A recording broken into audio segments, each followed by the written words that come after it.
My name is Jeff Morgan. I am here today with Dad Talk today, and I am here with Neil Mammen. Okay, just Mammen. It's so good to see you in person. Well, thank you. Yeah, we've been emailing back and forth. Yeah, I know. We've been able to email. We've had a conference call and stuff like that. Yeah. So good to meet you. So tell me, what is your organization? What are you doing, and why? So our organization is Every Black Life Matters, and as you can see, and the website Every Black Life Matters. everyblm.com. Right. And the whole idea was there is been an attack on the African American family. Right. So now every life matters, obviously, but we think that we can see that, we can prove that there's been an attack on the African American community. Right.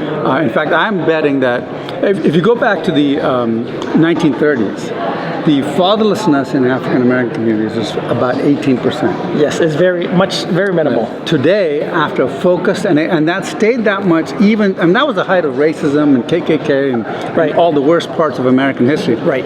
And then you get to the 70s, and suddenly you see an increase. Today, it's almost somewhere between 68 to 73% of fatherlessness. Right. And as we know, I mean, people who listen to your show should know this if they don't. Fatherlessness leads to what? Drugs, gang violence. Why? Because the kids who need a father are growing up without a father in the home, so they start looking for membership, ownership, and guess what? The gangs are always there to help them out. And then with that, you get the violence, you get the drug abuse, you get the suicides, you get everything that is bad with America, in especially if you look at the inner cities. You see, you can target that right there to that fatherlessness, and it's paid for by the government because the government is incentivizing this. Because in the 1970s, LBJ said, "I'm going to make sure that those ends," and he used the N-word, "vote for us for the next 200 years." And what he does is he sends out people to recruit them into the welfare society, and then he rewards fatherlessness, because if you're a mother and there's a father in the home, you get less money than if you are a mother without a father in the home. So guess what you get? You get a fatherlessness, and this leads to what? Low literacy rates. In the 1930s, not only was the fatherlessness only 18%, but the literacy rate was 70%. Wow. Today, the literacy rate in inner cities is 18%. Wow. Well, just a complete flip. Complete flip. So, and this was supposed to be the Great Society. It was supposed to be the Great Society. It was a solution to everything. Well, actually, the Great Racist Society by LBJ and the Democratic Party. I was not going to say the name, but yeah, one party is responsible for that. And here's what gets worse is because now, at least with the literacy, we could solve something. And by the way, we could solve the fatherless problems if we started changing our government programs. The easiest way is to stop rewarding fatherlessness. Right. Now, we think charity should come from the church, but because we know that's going to be an uphill battle to move that over, and we've got to change a lot of things, the first thing you can do is you can start rewarding fatherhood. Right. In other words, if there's a father in the family, if you're married to that father, you should get more money than if not. Right. And so many things could be done. Right. But it's not done because there are racists in Congress today, and I'm not talking about the Republican Party. You're not talking about, are you talking about Chuck Schumer, by the way? We won't go there, right? But here's the second part of that. Because of that fatherlessness, the inner city schools are so busy fighting gangs and lawlessness and whatnot that the literacy rate has gone down to 18%. Right. But the way to fix that would be to give vouchers to these black kids, so that, and their parents, 60-some% of the parents want vouchers so they can send their kids to other schools. Right. And every single time a black kid has gone to one of those other schools, they've done so much better. I mean, amazingly better. Right. And yet the school, and I say the racist school unions and the racist party refuses to let that happen. Abortion clinics, but anyway, and that's the next one, right? Yeah. So then the abortion clinics, 79% of all abortion clinics are located in 13% of our communities, because those are the black communities. Now, why is that the case? Because the federal government is funding those abortion clinics. They want money. Folks, I don't know where you stand on this thing, but if you care about black lives, you've got to care about the fact that we have a genocide in our hands. 50% of all African Americans have been killed in the womb, because there are 44 million African Americans today. There would have been 64 million. 20 million of them were killed in the womb by government-funded policies. Now, if you care about black, how can you ever, in fact, we were in Wisconsin a few weeks ago, and Kevin McGarry, my co-founder, said, and they were trying to do a statement on racism, and Kevin said, look, if the mayor really cared about racism, this mayor of Wisconsin, of a city in Wisconsin, Wausau, Wisconsin, to be. I said, if the mayor really cared about racism, she would condemn Planned Parenthood with their racist founder and stop Planned Parenthood and make a statement about it. And what's funny is one of the council members said, I can't believe you called our mayor a baby killer. I said, great. First of all, you admit that killing a fetus is a baby killing. Right. And two, you admit that that is an issue. And why didn't you do anything about it? But the mayor has never said anything about it. Yeah, that's very interesting. And when you talked about the government incentives to create single-parent households, it's even more than that, because the government wants to be the new daddy. Yes. And the government is doing a really bad job of daddy. Well, they're doing a bad job of anything. You show me one thing the government's good at except killing people, right? Yeah. It's very interesting. But now, so we have the whole idea about the, Black Lives Matters, and everybody's protesting Black Lives Matters. And what I found very interesting looking at their website, at least when before it was censored, is that one thing that they were against was the traditional family. Yes. That was something that was nuclear family. They were against the nuclear family, and they were against a patriarchal hegemony. You got to use their words, right? Patriarchal hegemony. Oh, okay. So that just basically they don't want fathers in the home. I mean, Right. But here's this funny thing about BLM. Those are the very things that cause the plight in the black community. Right. I mean, if you want to talk about racism, that's where the racism is caused, because all those gang members is what causes people to be afraid of black kids, because most homicides are done by kids, black kids, between the ages of 16 to 29. Right. Now, you want to create a racist society, that's where you start forcing it, right? So I've talked with many people about this issue, and I've said that as far as, from my understanding, would be this.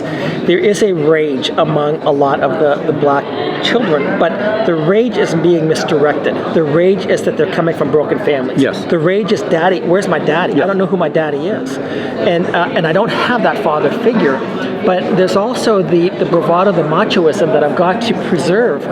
So I still have this rage, but if I direct this rage against monuments, against this nebulous thing called racism, against these other things, instead of saying I'm hurting, I'm crying on the inside. And this is perverse what is going on. And more than that, and you talked about how the states are trying to pull kids and put them in foster homes, talking about trying to pull fathers out of the way. Let me tell you, folks, even if you don't care about the real fatherless problem in America, and by the way, this is spreading. America is going to fall apart because of fatherlessness. You have to care about the black fatherhood problem, right? I mean, if you say, look, I'm not going to worry about that, you should. But you should focus on black fatherhood, because if you don't, you are actually damning, and I say that very specifically, I use that word, you're damning an entire culture of people into poverty, violence, illiteracy, and suicides and drug abuse and everything. If you have a heart, if you care about it, you need to be addressing this fatherless problem. Absolutely. So you have an organization called Every Black Life Matters. Tell me the distinction between Every Black Life Matters. What I tell people is, Black Lives Matters is the communist version. Every Black Life Matters is the Christian version. So tell us about that. So basically the way we started is, my wife was noticing that some of our Christian friends who are not racist went out to protest with BLM, and they took their kids with them. And she said, they're not racist, but they want everybody else to know they're not racist too, because they want to make a statement. Right. And there's nowhere for them to align themselves, because there's no national movement. So she said, you need to get something done. So I said, okay. So your wife was I did not know this part of the story. No, she's always the brains behind any good idea I have. I mean, I'm telling you, everything that I have comes from her, including the kids, right? Yeah. So she said, you got to do something about it. So I called up Kevin McGarry, my co-founder, and he's the chairman of the Frederick Douglass Foundation in California. And I told Kevin, I said, Kevin, you guys need to do something about it. The Frederick Douglass Foundation, they're a national organization. You have the right platform to do it. Right. Well, he talked to them. The national leadership, Dean Nelson, came back and said, look, Kevin, we're too busy. You and Neil do it. Okay. And so Kevin said, you and I do it. I said, Kevin, I don't know if you've noticed, but I'm not black. He said, no. I know that you're not black. He says, but you are African. You see, I was born in Africa. I grew up in Africa. I was born in Ghana. I grew up in Jamaica, Ethiopia, Eritrea, Sudan, Yemen, and my parents are Indian, ethnically Indian. So I'm ethnically Indian, culturally African, and by the grace of God, American, right? God has blessed me that way. Yeah. So he said, so you're African American as far as I'm concerned. In fact, you're more African than I am. He is. Exactly. He says, I've never been to Africa. You grew up there. I said, yeah, that's true. So we decided to start it, and we decided to start it in the same lane. By the way, I wrote a book with my 8-year-old daughter, Charlotte. So it's a little kid's book, but adults love this book so much. We've actually been selling this to adults too. Wow. And it's called Does Every Black Life Lives Matter primer, and you can look on Amazon, or you can go to everyblm.com, and you'll find it there too. But basically, our principles are right listed in the front. So basically, real justice from womb to tomb. Right. So now it's very important that the baby come out of the womb, because you can't have justice unless you're alive. Yeah. Nuclear family. Right. Now we've changed that word to traditional family because a lot of Americans are like, "What's nuclear family?" They didn't know what that meant. Yeah. Active fatherhood, free markets, and I'll comment on that. Educational choice, that's the vouchers. Non-violence, of course, and real solutions. Right.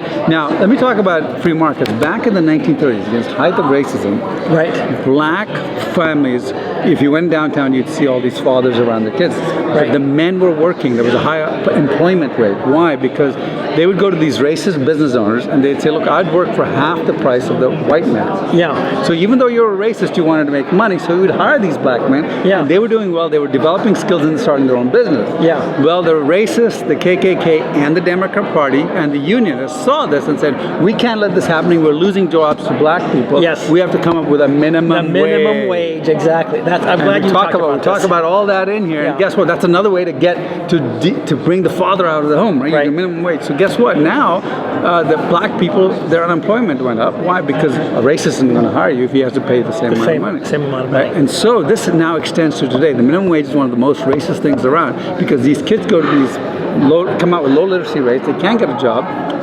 They can't Wait a earn. minute. What? Just give me $15 an hour. Yeah, but you're not going to earn me $15 an hour. It might take me 2 years to train you to that point. Yeah. And so the minimum wage actually ends up being a minimum wage of zero, and that's the problem we have to do. That's a very great analysis. But I also like the other thing you said, active fatherhood. One of the things we talk about quite a bit is when courts or bad laws kick fathers out of the children's life.